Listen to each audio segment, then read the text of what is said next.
Handa na ba ang inyong mga puso para sa isang kwentong susubok sa inyong pananaw tungkol sa pag-ibig at sakripisyo? Halina't pakinggan natin ang isang paglalakbay na magpapatunay na kung minsan, ang pinakamatamis na tagumpay ay nagsisimula sa pinakamasakit na pamamaalam. Sabi nila, ang pag-ibig ay pagsasakripisyo. Pero paano kung ang mismong taong pinag-aalayan mo ng lahat ay siya ring nagbaon ng punyal sa iyong likod sa sandaling pinakakailangan mo siya?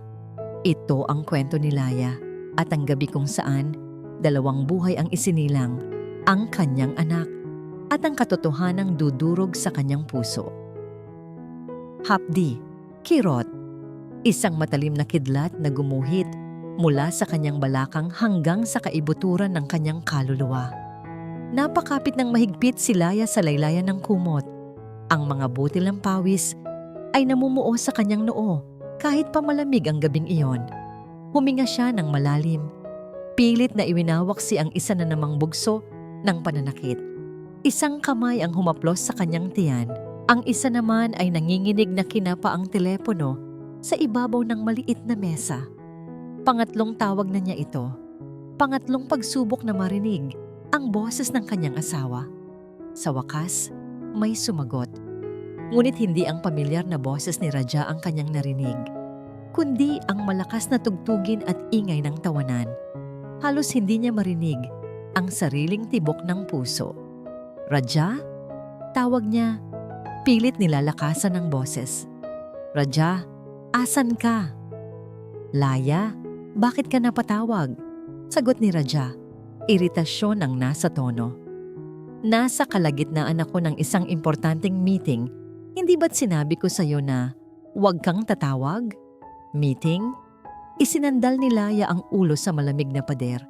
Anong klaseng meeting ang may tugtog na parang nasa isang bar at may mga babaeng humahagik-gik? Raja, manganganak na yata ako, sabi niya. Nanginginig ang boses sa pinaghalong sakit at takot.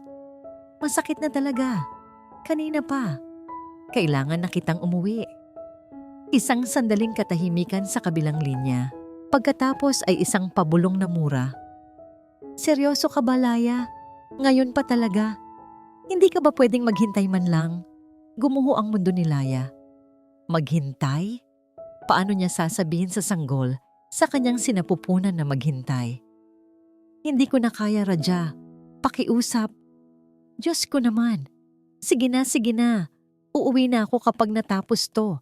Uminom ka muna ng tubig o kung ano. Mag-ingat ka dyan. Mabilis na sabi ni Raja. At bago pa man makasagot si Laya, ibinaba na nito ang tawag. Naiwan si Laya na hawak ang teleponong wala ng tunog. Tanging ang ingay na lang ng ulan sa labas at ang pagpintig ng sakit sa kanyang katawan ang kanyang karamay. Walang Raja na darating. Alam niya iyon. Sa kaibuturan ng kanyang puso. Alam niyang nagsinungaling na naman ito. Gamit ang natitirang lakas, tumayo siya. Nag-iwan siya ng kapiranggot na pera sa mesa para sa bayad ng upa at kinuha ang maliit na bag na naglalaman ng gamit ng kanyang magiging anak. Sa bawat hakbang palabas ng kanilang maliit na apartment, para siyang sinasaksak.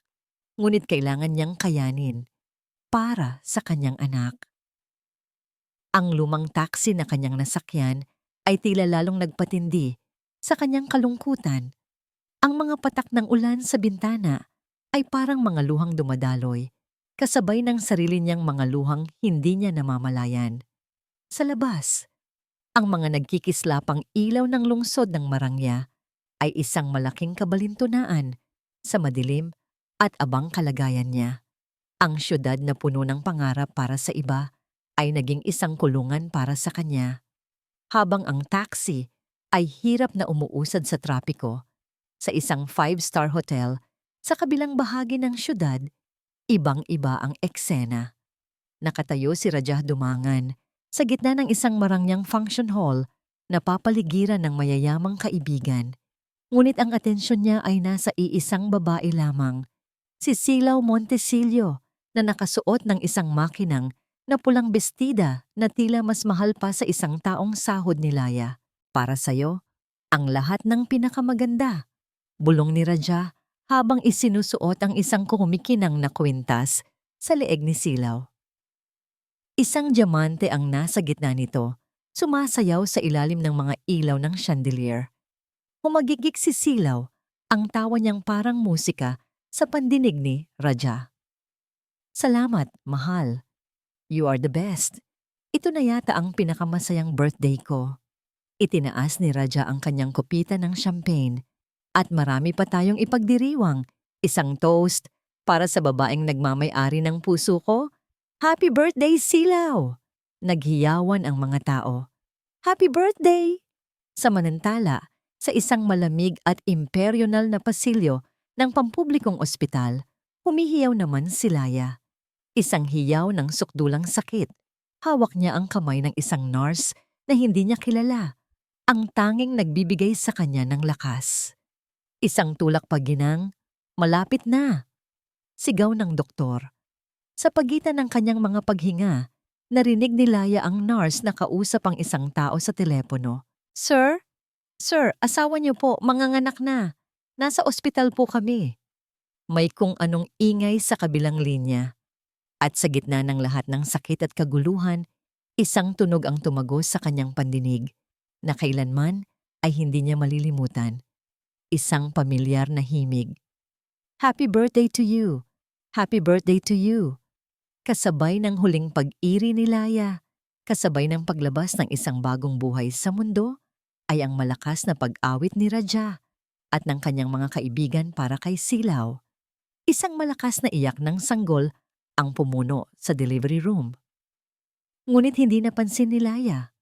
Ang tanging naririnig niya ay ang kantang iyon. Ang kantang sumira sa lahat ng natitira pa niyang pag-asa. Nang ilapag ng nurse, ang mainit at maliit na sanggol sa kanyang dibdib, tumulo ang luha ni Laya. Ngunit hindi na ito luha ng sakit. Ito ay luha ng isang katotohanang mas masakit pa sa kahit anong sugat. Isinilang na ang kanyang anak na si Kislap at sa gabing iyon, isinilang na rin ang isang bagong Laya, isang babaeng naubos na ang lahat ng luha para sa maling tao. Hinaplos niya ang malambot na pisngi ng kanyang anak. Tinitigan niya ang munting mukha nito na naghahanap ng kanlungan at sa gitna ng katahimikan ng ospital, isang pangako ang kanyang binitawan. Anak, bulong niya. Ang boses ay basag ngunit puno ng isang bagong determinasyon. Mula ngayon, tayong dalawa na lang. Ang pag-uwi sa bahay ng mga dumangan ay hindi kailanman naging mas malamig. Ang malaking bakal na tarangkahan ay bumukas ng walang ingay. Tila isang bibig na handa silang lamunin ng buo. Mula sa bintana ng taxi, pinagmasdan ni Laya ang mansyon. Malaki, puti, at perpekto sa panlabas na anyo. Ngunit para sa kanya, isa itong palasyong gawa sa yelo, kung saan ang bawat sulok ay may tinik na nakahandang tumusok. Mahigpit niyang niyakap si Kislap na mahimbing na natutulog sa kanyang mga bisig, balot sa isang manipis na pranela. Siya ang kanyang tanging init, ang kanyang tanging lakas sa pagpasok muli sa kulungang ito. Walang sumalubong sa kanila sa pinto. Si Laya na mismo ang nagpumilit buksan yon habang karga ang sanggol at bitbit ang maliit na bag. Ang sala ay tahimik at malinis, pero ang katahimikan ay hindi nagbibigay ng kapayapaan, kundi ng pakiramdam na para silang mga multo na walang nakakapansin. Nandito na po kami, mahinang sabi ni Laya sa hangin. Isang anino ang lumitaw mula sa kusina. Si Ginhawa, ang kanilang kasambahay na may edad na, ang tanging mukhang nagpakita ng kahit katiting na pag-aalala. Ma'am Laya, buti naman at nakauwi na kayo ng ligtas. Pabulong nitong sabi, kinuha ang bag mula sa kamay ni Laya. Kamusta ang biyahe? Ang baby? Ayos lang kami, Yayaya. Sagot ni Laya, isang pilit ng ngiti ang sumilay sa kanyang labi. Hay, salamat sa Diyos. Bago pa man sila tuluyang makapasok, isang matigas na boses ang pumutol sa kanilang pag-uusap. Bakit ngayon lang kayo? Kanina pa dapat kayo umalis sa ospital. Si Puri dumangan. Nakatayo ito sa paanan ng engrandeng hagdanan. Ang mga braso ay nakahalukip-kip. Ang mukha ay walang emosyon. Hindi man lang nito tinapunan ng tingin ang sanggol sa mga bisig ni Laya. Pasensya na po, Mama. Medyo natagalan lang po ang pag-discharge sa amin. Magalang na sagot ni Laya, yumuko ng bahagya. Tinaasan lang siya ng kilay ni Puri. Siguraduhin mong hindi magiging magastos ang batang yan. Mahirap na ang buhay ngayon, sabi nito bago tumalikod at umakyat sa hagdan na para bang isa lang siyang istorbo. Naramdaman ni Laya na may kumuyom sa kanyang dibdib. Kahit ang sarili nitong apo, tinitingnan pa rin nito bilang isang gastusin. Sa kanilang silid, maingat na inilapag ni Laya si Kislap sa kuna.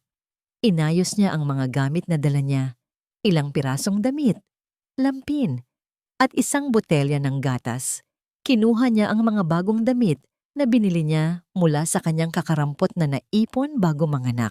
Mga simpleng damit na gawa sa cotton, hindi mamahalin, pero malinis at malambot. Habang inaayos niya ang mga ito sa aparador, bumukas ang pinto. Pumasok si Puri, hindi man lang kumatok. Tiningnan nito ang mga damit na hawak ni Laya na may pagkasuklam. Anong klaseng basahan iyan? Mataray na tanong nito.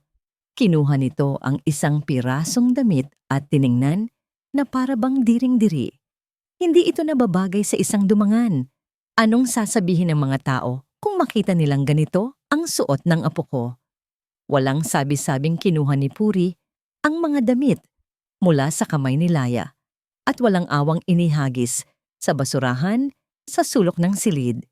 Bukas na bukas, ipamigay mo yan. Ibibili kita ng mga disenteng damit para sa bata. Napatitig si Laya sa mga damit na nasa basurahan. Bawat piraso niyon ay pinag-ipunan niya. Bawat piraso ay pinili niya ng may pagmamahal. Ngunit sa isang iglap, naging basura lang ang mga ito sa paningin ng kanyang biyenan. Hindi siya nagsalita. Yumuko lang siya at tahimik na namuo ang luha sa kanyang mga mata. Makalipas ang ilang araw, naubos ang formula milk ni Kislap. Si Raja, mula nang umuwi sila, ay parang anino lang. Dadaan sa silid, sisilipin ng bata nang wala man lang emosyon at aalis na. Laging abala sa telepono, laging may kausap na, importante. Nilakasan ni Laya ang kanyang loob. Kinatok niya ang pinto ng opisina ni Raja sa loob ng bahay. Ano yon? Bungad nito, hindi man lang nag-angat ng tingin mula sa kanyang laptop. Ray Rajaya, pwede bang humingi ng pambili ng gatas para kay Kislap? Paubos na kasi. Bumuntong hininga si Raja. Isang tunog ng matinding pagkainis. Binuksan niya ang kanyang wallet, dumukot ng ilang gusot na papel, at inihagis sa ibabaw ng mesa. 200 piso. Hindi ka ba marunong magtipid, Laya? Kakapanganak mo pa lang ang gastos mo na agad. Pera na naman? Siguraduhin mong magkakasya yan. Tumama ang mga salita ni Raja na parang sampal. Gusto niyang sumagot. Gusto niyang isigaw na para naman ito sa kanilang anak. Pero pinili niyang manahimik. Kinuha niya ang pera at mabilis na tumalikod bago pa nito makita ang luhang nagbabadyang tumulo. Gabi. Habang natutulog si Raja sa kabilang silid dahil naiingayan daw siya sa pag-iyak ng sanggol at habang mahimbing si Kislap, nagtungo si Laya sa kusina para uminom ng tubig. Doon niya naabutan si Ginhawa. Ma'am, hindi pa po kayo natutulog? Tanong nito. Nakita nito ang pamumugto ng mga mata ni Laya. Heto po, nagluto ako ng mainit na lugaw. Kumain muna kayo. Habang iniaabot ni Ginhawa ang mangkok, hindi na napigilan ni Laya. Humagulgol siya nang walang tunog. Ang mga balikat ay nanginginig. Hinaplos ni Ginhawa ang kanyang likod. Hayaan mo na sila, ma'am. Ang mahalaga ay malusog si Sir Kislap. Para sa kanya, magpakatatag ka. Ang simpleng kabaitan na yon, ang tanging nagbigay sa kanya ng lakas. Kinabukasan, habang nilalabhan ang mga damit ni Raja, may nahulog mula sa bulsa ng pantalon nito. Isang resibo, isang makintab na papel mula sa isang kilalang tindahan ng alahas. Pinulot niya ito. Ang pangalan sa resibo, Silaw Montesillo. Ang halaga ng biniling kwintas, 300,000 piso.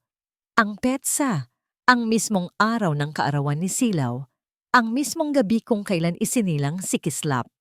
Napatitig si Laya sa resibo, 300,000 para sa isang kwintas.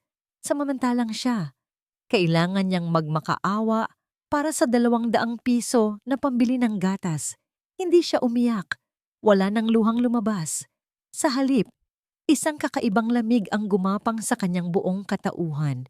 Isang lamig na mas malamig pa sa marmol na sahig ng mansyon. Isang lamig na nagpatigas sa kanyang puso. Pinunit niya ang resibo sa maliliit na piraso at itinapon sa basurahan. Nang gabing iyon, habang pinapatulog niya si Kislap, naramdaman niyang kakaiba ang init ng bata. Napakainit. Hinawakan niya ang noo nito.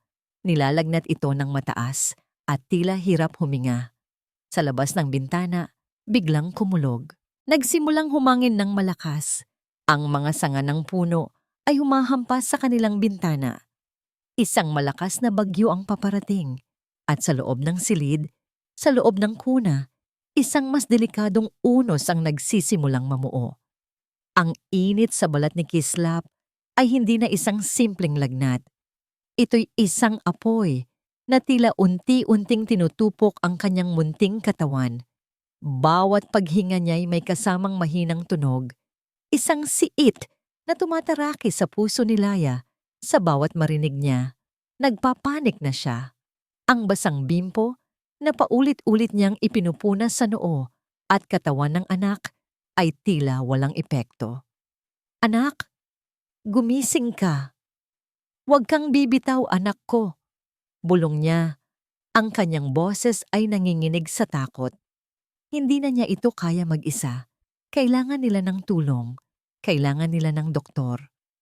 Dali-ali niyang binalot si Kislap sa pinakakapal na kumot na nakita niya at maingat na binuhat. Lumabas siya ng silid at halos takbuhin ang pasilyo patungo sa master's bedroom. Kumatok siya ng malakas. Mama, Mama Puri, tulungan niyo po ako. Sigaw niya, ang kanyang boses ay nagmamakaawa. Ilang saglit pa, bumukas ang pinto. Si Puri ay nakasuot ng mamahaling sutlang roba. Ang muka ay gusot sa pagkainis. Ano bang iskandalo yan, Laya? Hating gabi na. Si Kislap po, Mama. Ang taas po ng lagnat. Hirap na pong huminga. Sabi ni Laya. Ipinakita ang namumutlang sanggol. Kailangan na po natin siyang dalhin sa ospital. Sinulyapan lang ni Puri ang bata nang walang pag-aalala. Lagnat lang yan. Natural lang yan sa sanggol. Baka pinapalamig mo kaya nagkaganyan. Kasalanan mo yan. Hindi ka marunong mag-alaga. Hindi po, Mama. Iba po ito. Pakiusap po. Dalhin na natin siya. Nababaliw ka na ba? Putol ni Puri. Ang boses ay matigas at malamig. Nakikita mo ba ang lakas ng bagyo sa labas? Delikado. Mas lalo lang magkakasakit ang bata kapag inilabas natin. At isa pa, alam mo ba kung gaano kamahal ang emergency room ngayon? Maghintay ka hanggang umaga. Pero Mama, baka hindi na po umabot ng umaga. Desperadong sigaw ni Laya. Ang luha ay bumabagsak na sa kanyang mga pisngi. Lumuhod siya sa harap ng kanyang biyenan. Maawa po kayo sa apo niyo. Nagmamakaawa po ako. Tiningnan lang siya ni Puri mula ulo hanggang paa na para bang isa siyang pulubi sa lansangan. Tumayo ka nga dyan. Para kang ewan. Sinabi ng maghintay ka. Matulog na kayo. At sa harap ng nagmamakaawang si Laya, isinara ni Puri ang pinto. Ang malakas na pag-click ng seradura ay parang isang hatol ng kamatayan sa pandinig niya. Nanginginig siyang tumayo, yakap ang kanyang anak. May isang pag-asa pa.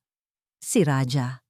Nagmamadali siyang bumaba at tinungo ang study room kung saan madalas magkulong ang kanyang asawa. Bukas ng bahagya ang pinto. Narinig niya ang boses nito. Okay lang ako dito, mahal. Medyo maingay lang dahil sa bagyo, sabi ni Raja sa malambing na tono. Ikaw, kumusta ka dyan? Huwag kang mag-alala. Bukas na bukas, ipapadala ko agad ang kailangan mo. Sisilaw. Kahit sa gitna ng bagyo, sisilaw pa rin ang nasa isip nito. Sumingit si Laya sa pinto. Raja. Napalingon si Raja. Ang muka'y nag-iba mula sa pagkalambing tungo sa pagkainis. Tinakpan niya ang mikropono ng telepono. Ano na naman ba, Laya? Hindi ba pwedeng mamaya na yan? Si Kislap, Raja. Kailangan na niyang madala sa ospital. Masama na ang lagay niya. Halos pabulong na, sabi ni Laya. Narinig niya ang boses ni Silaw mula sa telepono. Sino yan, mahal? May problema ba? Wala. Saglit lang. Sagot ni Raja kay Silaw. Bago bumaling muli kay Laya, ang boses ay pabulong na ngunit puno ng galit. Pwede ba, Laya? Huwag ka ngang mag-overreact. Ang ingay-ingay na nga ng yak ng batang yan kanina pa. Dinadagdagan mo pa. Patulugin mo na lang yan. Iyon na yon. Ang huling salita. Ang huling patak na umapaw sa baso. Hindi ang pag-iyak ng bata ang problema, kundi ang pagiging istorbo nito sa pakikipag-usap niya sa kanyang kabit. Tinalikuran ni Laya si Raja. Hindi na siya nagsalita. Hindi na siya umiyak. Pagbalik niya sa kanilang silid, tiningnan niya ang kanyang anak. Ang mga labi nito ay nagsisimula ng mangitim. Ang paghinga ay halos hindi na maramdaman. Isang bagay ang nagbago sa loob ni Laya. Nawala ang takot. Nawala ang pagmamakaawa. Ang pumalit ay isang nag-aalab na determinasyon. Isang galit na hindi niya kailanman naramdaman. Hindi mamamatay ang anak niya. Hindi sa gabing ito. Hindi sa bahay na ito. Mabilis siyang kumilos. Binalot niya si Kislap sa 3 kumot.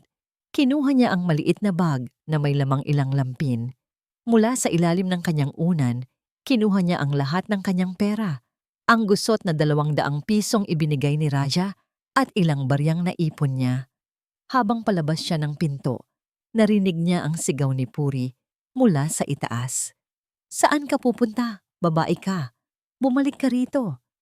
Hindi siya lumingon. Nagpatuloy siya sa paglakad. Binuksan niya ang pinto ng mansyon. Isang malakas na hangin at ulan ang sumalubong sa kanya. Halos itulak siya pabalik. Ngunit isinukob niya ang kanyang katawan para protektahan ang sanggol sa kanyang mga bisig at buong lakas na humakbang palabas sa kadiliman. Nang makalabas siya ng tarangkahan, tumayo siya sa gitna ng kalsada, basang-basa, hinahampas ng hangin. Walang dumaraang sasakyan. Ang buong paligid ay madilim at galit. Tumingin siya pabalik sa mansyon ng mga dumangan. Ang mga ilaw nito ay nagniningning sa gitna ng unos, isang larawan ng kayamanan at kaginhawaan. Ngunit sa loob niyon ay mga taong may pusong mas malamig pa sa bumubuhos na ulan. Humigpit ang yakap niya kay Kislap.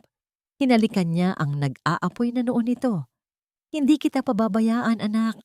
Bulong niya sa hangin. Lalaban si Mama. At sa gitna ng sigaw ng unos, isinumpa niya sa kanyang sarili.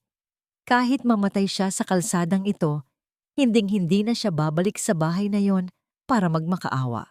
Ang amoy ng ospital, pinaghalong antiseptic, takot at panalangin.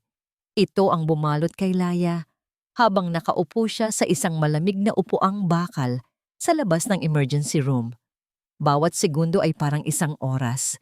Bawat pag-beep ng makina mula sa loob ay parang martilyong pumupukpok sa kanyang dibdib. Si Kislap ay nasa loob, pinaliligiran ng mga doktor at nurse. Siya naman nasa labas, nag-iisa at walang magawa kundi ang maghintay. Lumabas ang isang doktor na may pagod na mukha. Agad na napatayo si Laya, ang mga kamay ay nanginginig. Dok, kamusta po ang anak ko? Ginang sinagtala. Sabi ng doktor sa isang kalmadong boses na hindi nakabawas sa kaba ni Laya. Naging mabilis ang pagresponde natin. Mayroon siyang severe pneumonia Mataas ang infection sa kanyang mga baga. Kailangan siyang ma-admit agad sa pediatric ICU at masimula ng masinsinang gamutan. Tumango si Laya, pilit na inuunawa ang bawat salita. Gawin niyo po ang lahat, Dok. Pakiusap po. Nag-alinlangan ang doktor ng bahagya. Gagawin namin ang lahat, Ginang. Ngunit, kailangan nating pag-usapan ang tungkol sa gastusin. Ang mga gamot at ang pananatili sa ICU ay may kamahalan. Kailangan natin ng paunang bayad na hindi bababa sa 100,000 piso para masimulan ang lahat. 100,000 piso.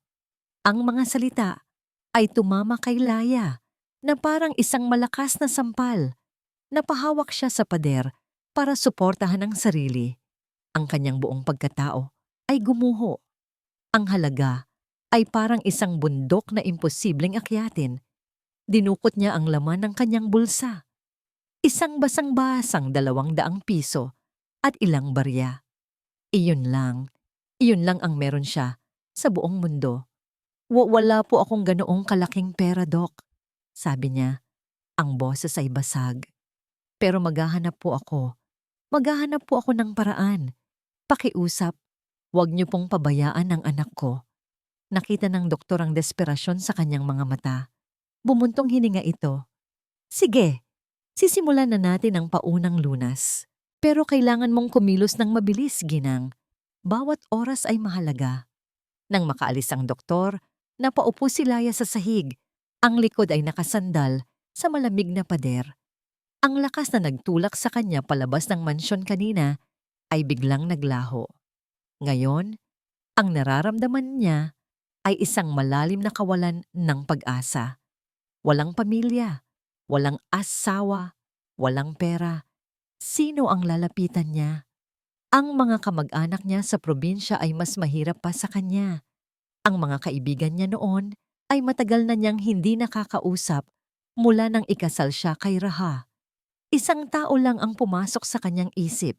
Nanginginig ang mga kamay na kinuha niya ang kanyang lumang telepono at tinawagan si Ginhawa. Yaya, sabi niya nang may sumagot. Ang boses ay halos hindi marinig. Kailangan ko po ng tulong ninyo. Ilang oras ang lumipas. Dumating si Ginhawa sa ospital, ang mukha'y puno ng pag-aalala. Ngunit hindi ito dumating ng mag-isa. Dala-dala nito na tila isinukbit lang sa isang tricycle, ang isang bagay na matagal nang nalimutan ni Laya. Ang lumang baul ng kanyang mga magulang. Isang baul na gawa sa nara, kinupas na ng panahon, at naglalaman ng lahat ng naiwang alaala ng kanyang simpleng buhay sa Barrio Agos Dilim. Paano mo to nakuha, Yaya? Manghang tanong ni Laya. Palihim ko pong ipinasok sa likod ng service van kaninang madaling araw, ma'am. Sabi ko'y mga basura lang na itatapon, sagot ni Ginhawa. Naalala ko po kasing minsan yung nabanggit na may mga alahas dito ang inyong ina. Sa isang tahimik na sulok ng waiting area, binuksan nila ang baul. Amoy ng lumang kahoy at nakaraang panahon ang sumalubong sa kanila. Sa loob, naroon ang mga gamit na nagpabalik sa lahat ng alaala ni Laya. Ang mga lumang damit ng kanyang ina na amoy lavender pa rin, mga tuyong bulaklak ng sampagita sa loob ng isang maliit na kahon, mga litratong itim at puti ng kanyang mga magulang noong sila'y mga bata pa. Hinalungkat nila ang bawat sulok, naghahanap ng kahit anong pwedeng maibenta. Nakita nila ang isang pares ng hikaw na perlas at isang manipis na gintong singsing. Maganda. Ngunit alam ni Laya na hindi ito sasapat. Kulang na kulang. Habang kinakapa niya ang ilalim ng baul, may naramdaman siyang matigas. Isang makapal na folder na nakatali ng kupas na liston. Dahan-dahan niya itong inilabas. Nang buksan niya ito, nakita niya ang mga dokumentong luma na at naninilaw, isang titulo ng lupa, isang mapang iginuhit kamay, mga papeles na may selyo ng munisipyo. Ito ang titulo ng kanilang lupain sa Barrio Agos Dilim, isang maliit at tigang na lupain na wala namang halos pakinabang, ang lupaing laging tinatawanan at minamaliit ng pamilya Dumangan. Tinitigan niya ang mga papel. Walang halaga. Isang piraso lang ng problema.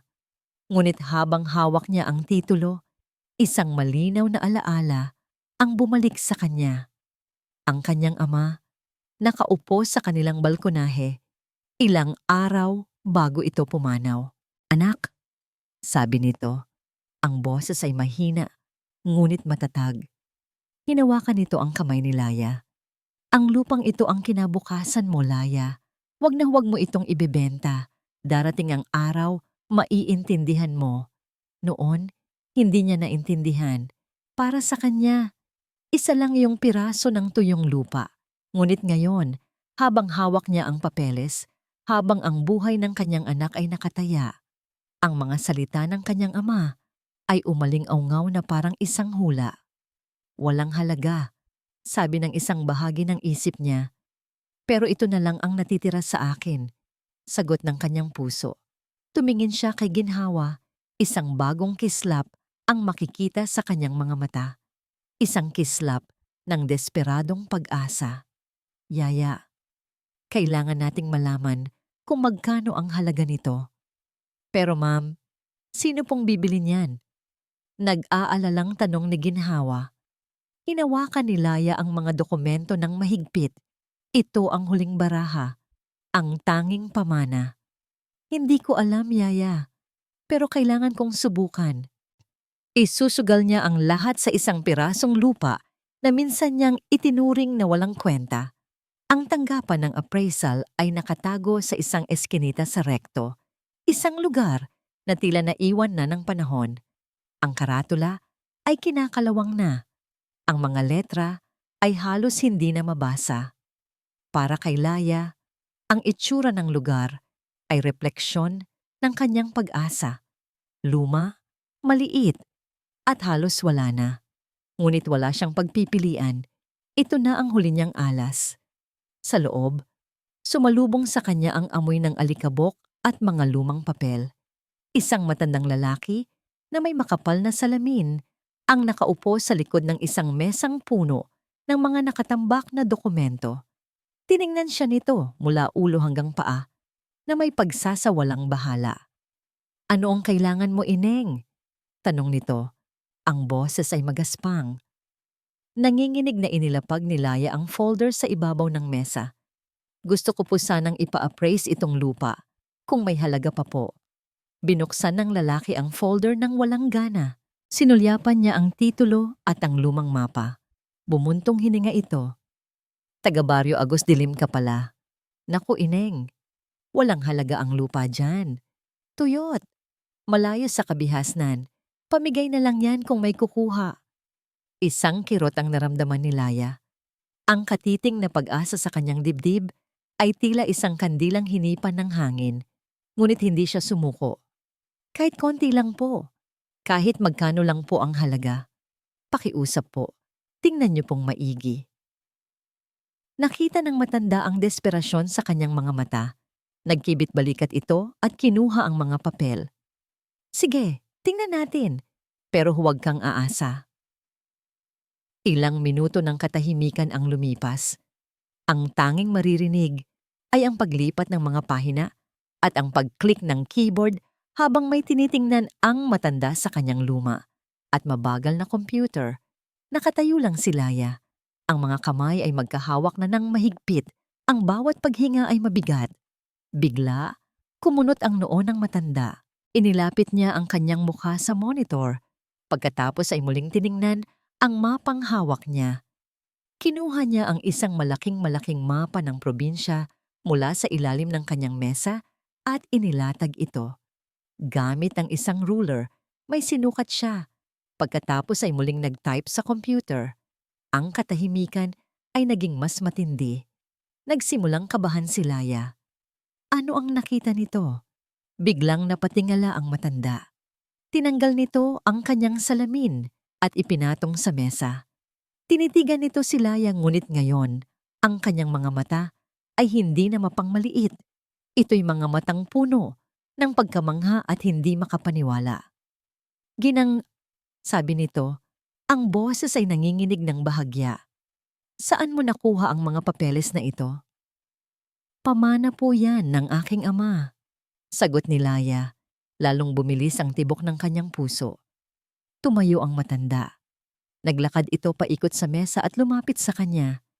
Inilatag nito ang mapa sa harap niya. Tingnan mo ito, sabi nito. Itinuturo ang isang bahagi ng mapa. Ito ang lupa mo. At itong pulang linyang ito.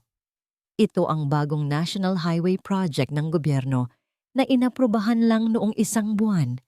Ang buong highway dadaan sa gitna ng pag-aari mo. Hindi agad na unawaan ni Laya ang ibig sabihin nito. Ano pong ibig sabihin niyon? Muling umupo ang matanda. Tila nang hina ang mga tuhod. Tumingin ito sa mga mata ni Laya.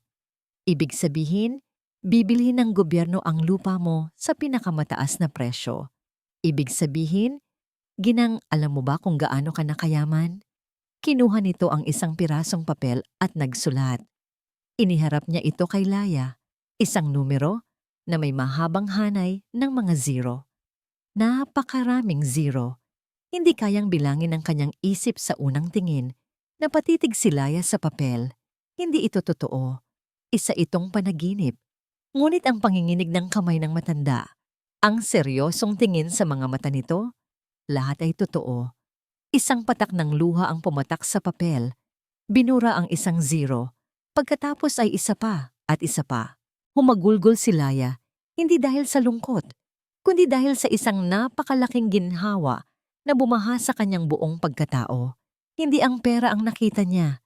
Ang nakita niya ay ang buhay ng kanyang anak. Ang nakita niya ay ang mga gamot, ang kwarto sa ICU, ang mga doktor. Mabubuhay ang anak ko. Paulit-ulit niyang bulong sa gitna ng kanyang pag-iyak. Mabubuhay siya. Samantala, sa loob ng kanyang marangya at naka-aircon na opisina, pinagpapawisan ng malamig si Radya Dumangan. Nakatitig siya sa mga numero sa kanyang laptop, mga numerong kulay pula. Palugi, bangkarote, ang investment na ipinagmalaki sa kanya ni Silao, isang sure win daw, ay naging isang malaking bangungot. Nilimas nito ang halos lahat ng perang ninakaw niya mula sa kumpanya ng kanilang pamilya. Biglang tumunog ang kanyang telepono. Isang hindi rehistradong numero. Sinagot niya ito. Sino to? Radya, sabi ng isang boses sa kabilang linya. Malamig at may pagbabanta. Nasaan na ang pera ko? Nanikip ang dibdib ni Radya. Sandali lang pare. Nagkaproblema lang sa merkado. Babalik din yan. Isang tuyong tawa ang kanyang narinig. Wala akong pakialam sa merkado Dumangan. Ang pakialam ko ay sa 5 milyong utang mo. Bibigyan kita ng 1 linggo. 1 linggo. Kapag wala pa ang pera ko, hindi lang ang magandang mukha mo ang masisira. Baka pati ang asawa mo at yung bago mong anak. Madamay. Huwag mong idadamay ang pamilya ko dito. Sigaw ni Radya. Kung ganon, magbayad ka. At ibinaba ng tumawag ang telepono. Napahagis ni Radya ang kanyang telepono sa pader. 5 milyon. Saan siya kukuha ng ganoong kalaking pera? Patay siya. Patay na patay. Dahan-dahang lumabas si Laya sa tanggapan ng appraiser. Ang papel na may nakasulat na numero ay nasa loob ng kanyang bag. Mas mahalaga pa sa kanyang buhay. Ang ulan ay ambon na lamang. Huminto siya sa gitna ng sidewalk. Tumingala siya sa langit. Ang kaninang kulay abong ulap ay tila may siwang na ngayon.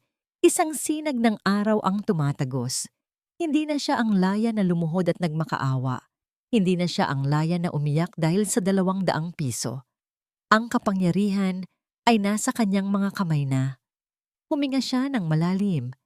Ang hangin ay sariwa at puno ng pangako. Tumingin siya sa direksyon ng ospital kahit hindi niya ito nakikita. Isang ngiti, ang unang tunay na ngiti sa loob ng napakatagal na panahon, ang sumilay sa kanyang mga labi. Anak, mabubuhay ka, bulong niya. Ipinapangako ko. Ang pagbabalik ni Laya sa ospital ay ibang-iba sa kanyang pag-alis kanina. Wala na ang babaeng basang-basa, takot, at halos mamalimos ng awa. Ang pumalit ay isang babaeng may tahimik na kumpiyansa, ang bawat hakbang ay tiyak. Ang mga mata ay hindi na naghahanap kundi nag-uutos. Nilapitan niya ang billing section, ang parehong lugar kung saan kanina ay tila gumuho ang kanyang mundo. Ang babae sa counter ay ang parehong babaeng nagsabi sa kanya tungkol sa paunang bayad at tiningnan siya nito na may halong awa. Ginang sinagtala, "May nahanap na po ba kayo?" Mahinang tanong nito. Hindi sumagot si Laya. Sa halip, kinuha niya ang kanyang lumang wallet, naglabas ng isang tseke na ibinigay sa kanya ng appraiser bilang paunang bayad sa serbisyo nito at inilagay sa counter. "Gusto kong bayaran ang lahat," sabi ni Laya. Ang kanyang boses ay kalmado at matatag. "Hindi lang ang initial deposit. Bayaran ang lahat ng magiging gastusin ng anak ko hanggang sa araw na lumabas kami rito. At gusto kong ilipat siya sa pinakamagandang private suite na meron kayo. Bigyan ninyo siya ng pinakamahusay na doktor at pinakamagaling na mga nurse. Ang presyo ay hindi problema." Natigilan ang babae. Tiningnan niya ang tseke.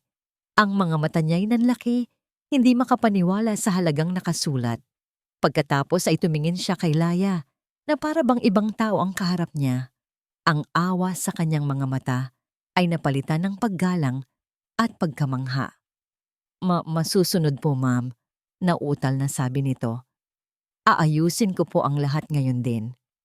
Habang inaayos ang mga papeles, umupo si Laya sa isang komportableng sofa sa lobby. Kinuha niya ang kanyang telepono at naghahanap sa internet. Best divorce lawyers in the city. Pinili niya ang nasa pinakataas ng listahan. Isang law firm na kilala sa paghawak ng mga kaso ng mayayaman at makapangyarihan. Walang alinlangan, tinawagan niya ang numero. "Attorney Ricardo De Leon's office, good morning," sabi ng isang professional na boses. "Good morning," sagot ni Laya. "Gusto kong makipag-usap kay Attorney De Leon. Ito ay tungkol sa isang kasong annulment at property settlement.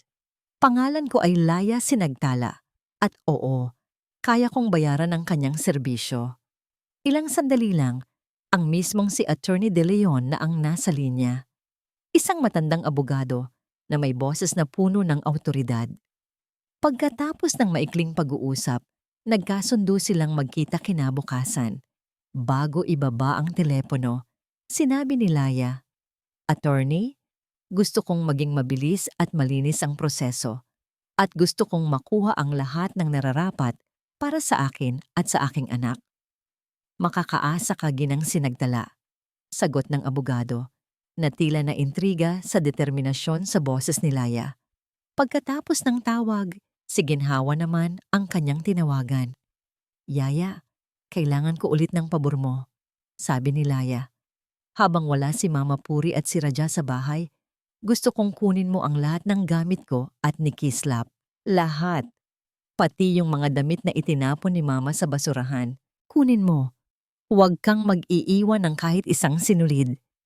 Magpapadala ako ng serbisyo na kukuha ng mga gamit dyan. At Yaya, pagkatapos nito, sumama ka na sa amin." Narinig ni Laya ang paghikbi ni ginhawa sa kabilang linya. "Salamat, ma'am. Salamat po. Gagawin ko po ang lahat." Bumalik si Laya sa pediatric ICU. Doon, inililipat na si Kislap sa isang malaki at pribadong silid na may sariling sofa para sa bantay, malaking bintana na may tanawin ng syudad at mga makabagong kagamitan. Ang kanyang anak ay mahimbing na natutulog, konektado sa mga aparato na nagmo-monitor sa kanyang kalagayan. Ngunit ngayon, ang mga tunog ng makina ay hindi na nakakatakot. Ang mga ito'y tunog ng pag-asa. Umupo si Laya sa tabi ng kuna. Hinawakan niya ang munting kamay ni Kislap. Mas mainit na ngayon, hindi na dahil sa lagnat, kundi sa normal na temperatura ng isang malusog na sanggol. Hinaplos niya ang malambot nitong buhok. "Magpagaling ka, anak ko," bulong niya. "Dahil paglabas natin dito, Isang bagong buhay ang naghihintay sa atin. Isang buhay na tayo lang ang masusunod. Isang buhay na malaya at masaya. Sa unang pagkakataon sa loob ng maraming araw, ngumiti si Laya. Isang tunay at panatag na ngiti. Ang reyna ay nakaupo na sa kanyang trono at ang unang hakbang ng kanyang bagong kaharian ay nagsimula na. Sa kabilang dako ng syudad, hindi mapakali si Raja. Matapos siyang pagbantaan ng kanyang pinagkakautangan, sinubukan niyang tawagan ang lahat ng kanyang mga kaibigan, ngunit lahat sila'y biglang naging abala. Ang iba'y hindi sinasagot ang tawag. Ang iba'y nagsasabing wala silang maipapahiram. Sa gitna ng kanyang pagkataranta, isang tawag ang pumasok sa kanyang telepono. Isang kaibigan na nagtatrabaho sa isang real estate company. "Pare, grabe ang balita ngayon sa industriya." Masayang sabi ng kaibigan niya. "Wala akong panahon para sa tsismis mo, Ramil." Inis na sagot ni Raja. "Hindi ito tsismis, pare. May jackpot. Isang malaking lupain sa Barrio Agos Dilim, yung dating walang kwentang lugar. Biglang naging ginto dahil sa bagong highway project. Ang may-ari daw isang byuda na simple lang. Nakuha niya yung lupa bilang mana. Biglang bilyonaryo, pare." Natigilan si Raja. Barrio Agos Dilim, mana. Isang pamilyar na kaba ang gumapang sa kanyang dibdib. Sa sino daw ang pangalan ng may-ari? Hindi ko sigurado sa buong pangalan, pero ang apelyido daw parang Sinagtala. "Oo, Sinagtala. Bakit kilala mo?" Ang telepono ay nabitawan ni Raja. Bumagsak ito sa mamahaling Persian carpet ng kanyang opisina. Ang dugo sa kanyang mukha ay biglang nawala. Sinagtala, ang apelyido ni Laya, ang babaeng kanyang minaliit. Ang babaeng itinuring niyang basura. Ang babaeng ipinagkait niya ng tulong habang ang anak nila ay nag-aagaw buhay. Siya pala ang may hawak ng susi sa kanyang kaligtasan at sa kanyang pagkawasak. Ang katahimikan sa pribadong silid ni Kislap ay biglang nabasag. Bumukas ang pinto ng malakas at pumasok si Raja. Ang kanyang muka ay pinaghalong pagkataranta, pag-asa at isang pilit na nangiti. Sumunod sa likod niya si Puri, bit-bit ang isang napakalaking basket ng prutas na halatang binili lang sa daan. Ang kanilang pagdating ay parang pagdating ng mga buwitre na nakaamoy ng isang bagong pagkakataon. Si Laya, na payapang nakaupo sa tabi ng kuna at nagbabasa ng libro, ay marahang nag-angat ng tingin. Hindi siya nagulat. Tila inaasahan na niya ang kanilang pagdating. Isinara niya ang libro at maingat na ipinatong sa mesa. "Laya, mahal ko," sabi ni Raja sa isang boses na pilit pinatataginting na may pagmamahal at pagsisisi. Lumapit siya. Sinubukang hawakan ng kamay ni Laya, ngunit marahan itong iniwas ni Laya. "Diyos ko, nag-alala ako ng husto sa inyo. Bakit hindi mo sinabi sa akin na nandito kayo? Hinanap kita kung saan-saan." Ang kasinungalingan ay napakakapal, halos mahahawakan. Sumunod naman si Puri. Ang kanyang muka ay nagbago mula sa karaniwang pagkasuklam tungo sa isang matamis, ngunit pekeng ngiti. "Apo ko," sabi nito. Lumapit sa kuna at susumilip. Kamukhang kamukha talaga siya ng aking Raja. Manang-mana sa mga dumangan. "Laya, iha, dapat sinabi mo agad sa amin. Handa kaming tulungan ka sa lahat ng gastusin. Pamilya tayo, hindi ba?" Hindi umimik si Laya. Tiningnan lang niya sila, isa-isa. Nakita niya ang desperasyon sa mga mata ni Raja, ang kasakiman sa likod ng mga ngiti ni Puri. Ang mga taong ito, na ipinagtulakan siya palabas sa gitna ng unos, ay nandito ngayon, nag-aalok ng payong ngayong tumila na ang ulan. "Kumusta na si Kislap?" tanong ni Raja. Sinubukang maging isang nag-aalalang ama. "Mabuti na siya," simpleng sagot ni Laya. "Salamat sa mga doktor." "Salamat sa Diyos," sabi ni Raja, na para bang malaki ang kanyang naitulong. "Laya, kailangan nating mag-usap. May mayroon tayong maliit na problema sa negosyo. Isang bagay na kailangan nating solusyonan bilang isang pamilya. At dahil sa biyayang natanggap mo, sigurado akong malalagpasan natin ito ng magkasama. Doon na lumabas ang tunay na pakay. Hindi si Kislap, hindi si Laya, kundi ang pera. Ang biyaya ay hindi para sa akin, Raja. Sabi ni Laya, ang kanyang boses ay kalmado ngunit may talim. Ito ay para sa anak ko, para sa kanyang kinabukasan. Nawala ang nangiti sa mukha ni Raja. Anong ibig mong sabihin? Asawa mo ako, Laya. Ang yaman mo ay yaman ko rin. At ang problema ko ay problema mo rin. Talaga ba? Tanong ni Laya. Isang mapait na ngiti ang sumilay sa kanyang labi. Nasaan ka noong problema ko kung paano dadalhin sa ospital ang nag-aagaw buhay nating anak? Nasaan ka noong problema ko kung paano magbabayad ng 200 piso para sa gatas niya? Nasaan ka noong ang problema ko ay kung paano ako magmamakaawa sa sarili kong asawa at biyenan para sa buhay ng aming kapamilya? Bawat tanong ay isang sampal. Natigilan si Raja. Si Puri naman ay namutla. Huwag mong isumbat sa amin yan, sabat ni Puri. Bumalik na ang kanyang tunay na kulay. Ginawa lang namin ang sa tingin namin ay tama. At anong karapatan mong magsalita ng ganyan? Matapos kang pakainin at patirahin sa aming bahay? Pinalamonan niyo ako, oo. Sagot ni Laya. Tumayo siya. Ang kanyang tindig ay puno ng dignidad na matagal nang nawala. Pinalamon niyo ako ng sama ng loob. Pinatikim niyo ako ng pagmamaliit. At tinuruan niyo ako ng isang mahalagang aral. Na sa huli, tanging ako lang ang maaasahan ng anak ko. Naiinis na si Raja. Ang kanyang pasensya ay nauubos na. Tama na yung drama mo, Laya. Ibigay mo sa akin ang pera. Kailangan ko yan. Utang na loob, asawa mo ako. Karapatan ko yan. Wala kang karapatan, mariing sabi ni Laya.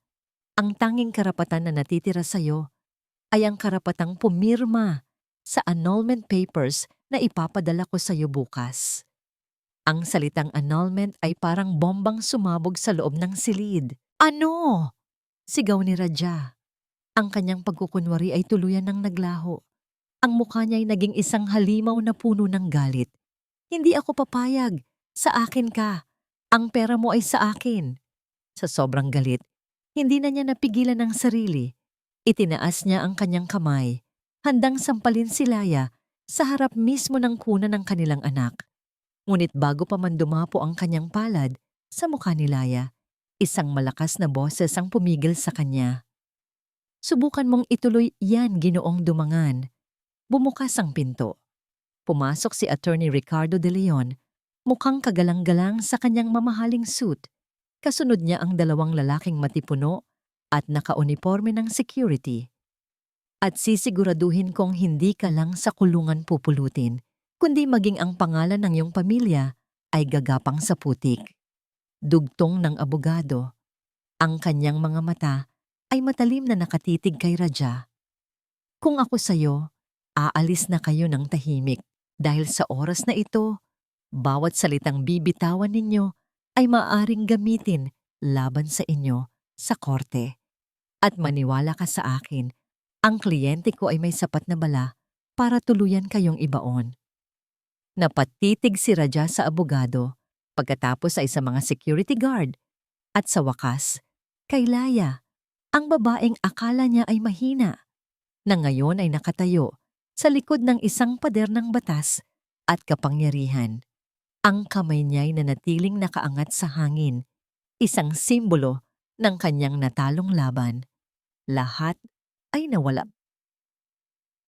Ang pagpirma sa mga papeles ng annulment ay isang sagradong ritual para kay Laya. Bawat letra na isinulat ng kanyang pangalan sa ilalim ng linyang nagsasabing petitioner ay hindi lang tinta sa papel. Ito ay isang pagputol sa kadena. Isang pagpapalaya, isang pagdedeklara na tapos na ang lahat. Nang iangat niya ang pluma, isang butil ng luha ang pumatak sa dokumento malapit sa kanyang pirma.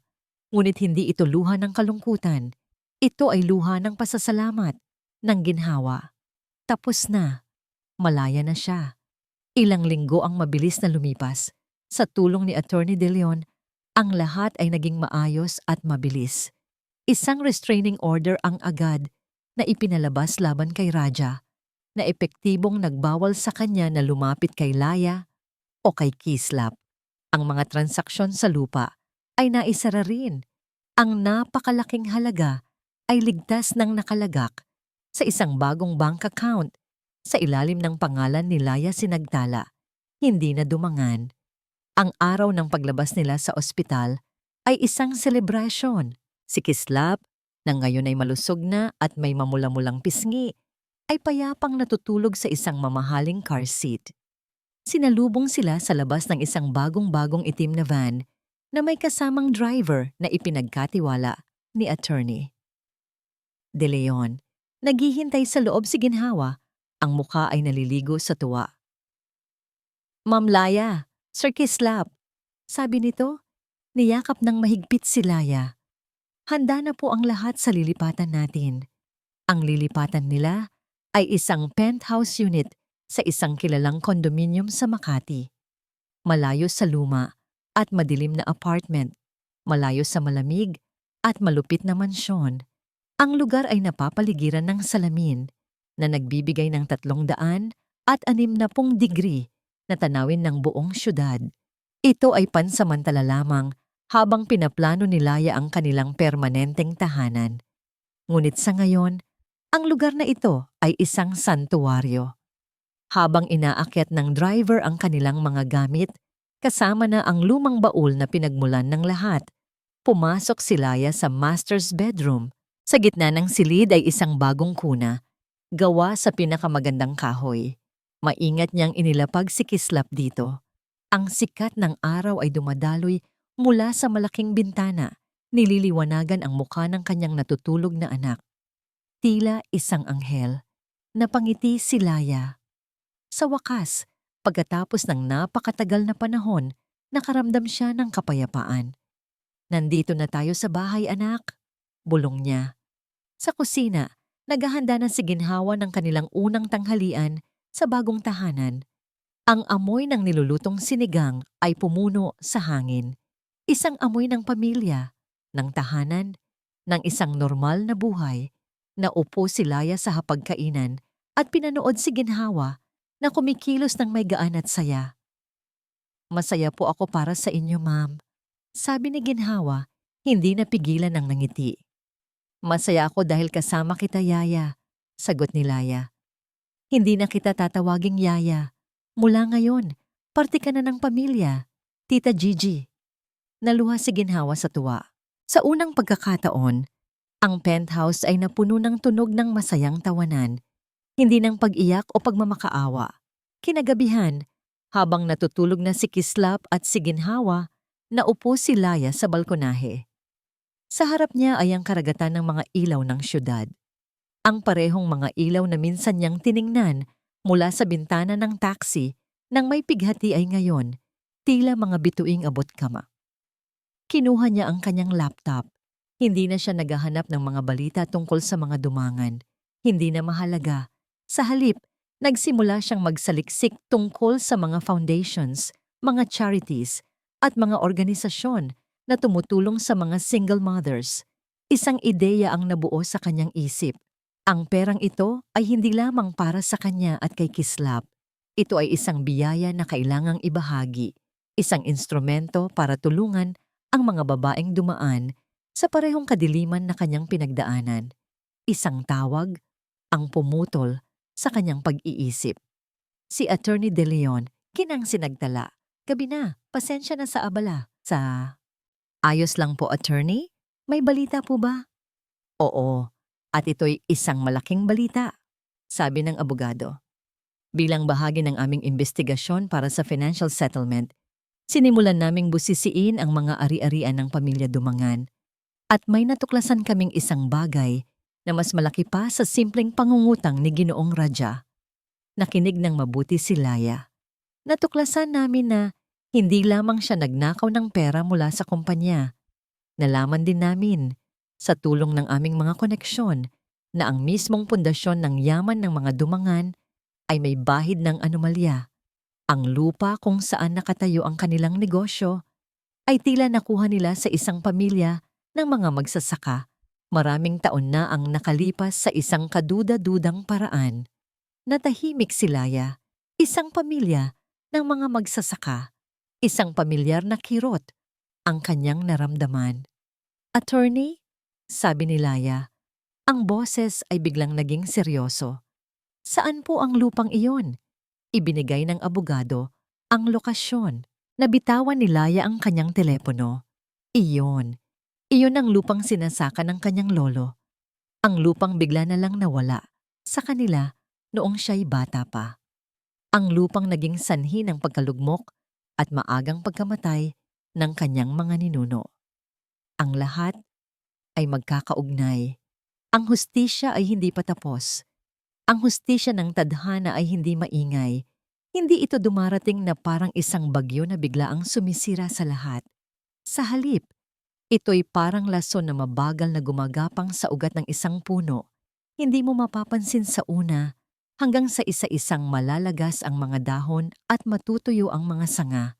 Para sa pamilya Dumangan, ang pagkalagas ay nagsimula sa isang malamig na umaga ng Martes. Nasa loob ng kanyang opisina si Raja, pilit na naghahanap ng paraan para makatakas sa kanyang mga problema nang bumukas ang pinto. Pumasok ang dalawang lalaking nakauniporme ng pulis at isang lalaking nakabarong. Ang kanilang mga muka ay seryoso at walang emosyon. Raja Dumangan? Tanong ng lalaking nakabarong. Hawak ang isang papel na may selyo. Ako nga. Anong kailangan niyo? Iritableng tanong ni Raja na para bang isa lang silang istorbo sa kanyang mahalagang ginagawa. Ikaw ay inaaresto sa salang qualified theft at estafa, sabi ng pulis sa isang formal na tono. Bago pa man makaprotesta si Raja, ang malamig na bakal ng posas ay pumulupot na sa kanyang mga pulsuhan. Ang tunog ng pag-click nito ay umalingaw-ngaw sa buong opisina, isang tunog na mas malakas pa sa kahit anong sigaw. Ano? Hindi niyo pwedeng gawin to. Kilala niyo ba kung sino ako? Pagwawala ni Raja, ngunit walang nakinig. Habang inilalabas siya ng gusali, lahat ng empleyado ay nakatingin. Mga matang dati puno ng takot at paggalang, ngayon ay puno ng pag-usisa at lihim na kasiyahan. Ang hari ng kanilang munting kaharian ay kinakaladkad na palabas, hubad sa lahat ng kapangyarihan. Ang balita ay kumalat na parang apoy. Nang malaman ito ni Silaw, hindi siya nag-aksaya ng panahon. Dinalaw niya si Raja sa kulungan, hindi para damayan ito, kundi para tapusin ang lahat. Nakasuot siya ng isang eleganteng damit. Ang kanyang mukha ay may mamahaling makeup, isang stark na contrast sa marumi at malagkit na kapaligiran ng bilangguan. Silaw, mahal, sabi ni Raja mula sa likod ng rehas. Ang kanyang mga mata ay puno ng pag-asa. Tulungan mo ako. Kailangan kong makapagpiyansa. Ikaw lang ang pag-asa ko. Ngumisi si Silaw, isang ngising walang kahit katiting na pagmamahal. Tulungan ka? Bakit naman kita tutulungan? Malamig niyang hinubad ang kwintas na may diamante na ibinigay sa kanya ni Raja noong kanyang kaarawan. Ang mismong kwintas na katumbas ng pagdurusa ni Laya. Tapos na ang party, Raja, at wala ng pera. Ibinato niya ang kwintas sa sahig sa harap ng selda ni Raja. Ang diamante ay gumulong at huminto sa isang basang bahagi ng semento. Nawalan ng lahat ng kislap. Good luck sa bago mong buhay, sabi niya bago tumalikod at lumakad palayo. Ang tunog ng kanyang mga takong ay parang martilyong ipinupukpok sa huling pako ng kabaong ni Raja. Ang pagbagsak ng puno ay sumunod sa pagbagsak ng mga sanga.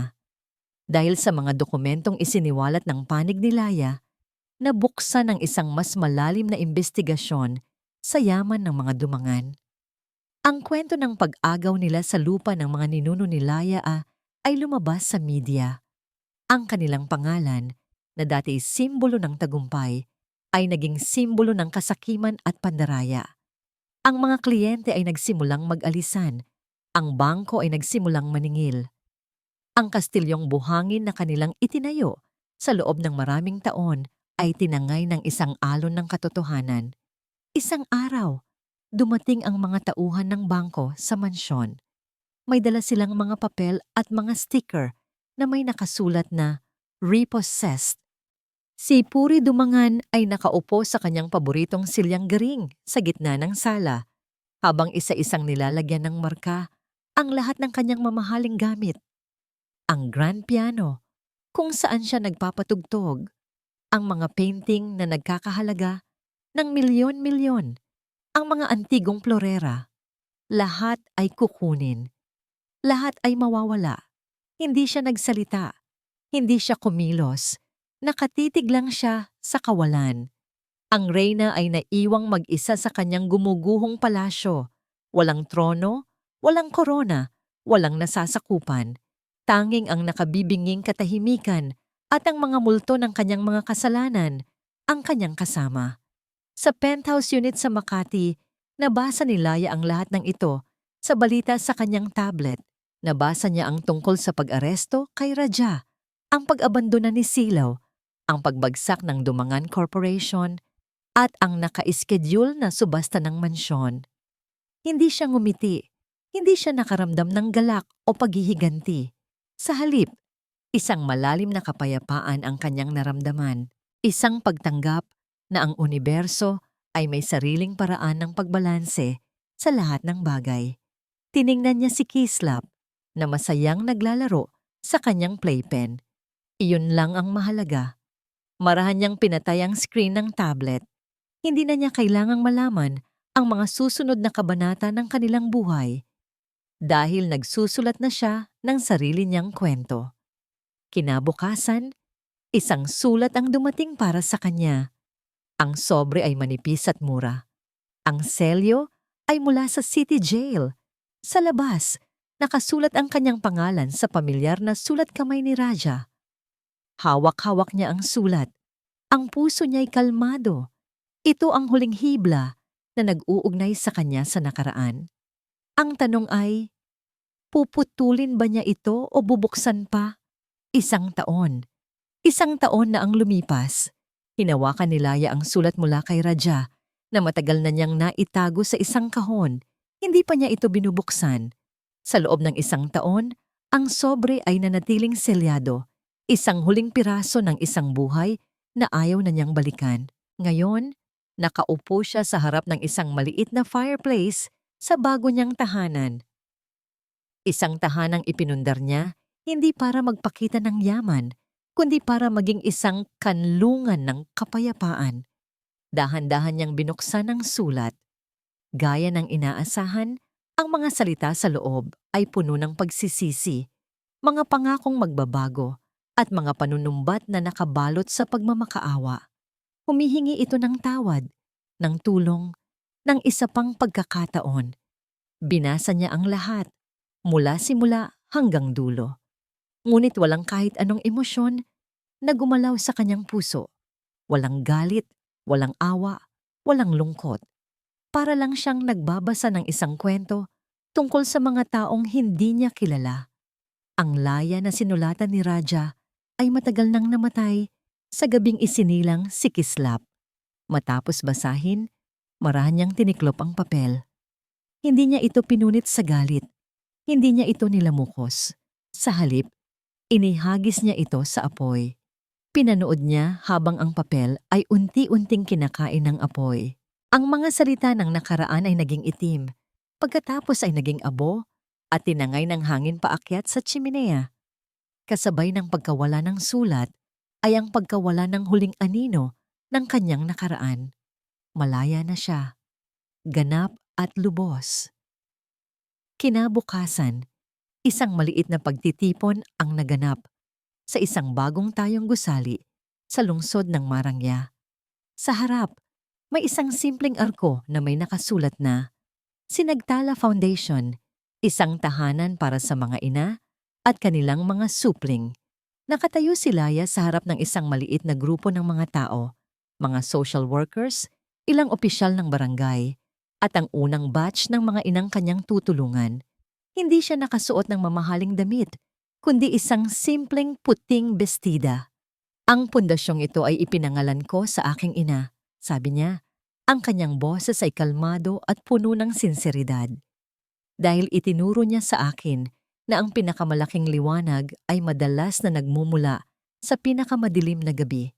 Ang lugar na ito ay hindi isang charity, isa itong tahanan, isang simula, isang patunay na ang bawat ina, gaano man kahirap ang pinagdaanan, ay may karapatang bumangon at bigyan ng kanyang anak ng isang magandang kinabukasan.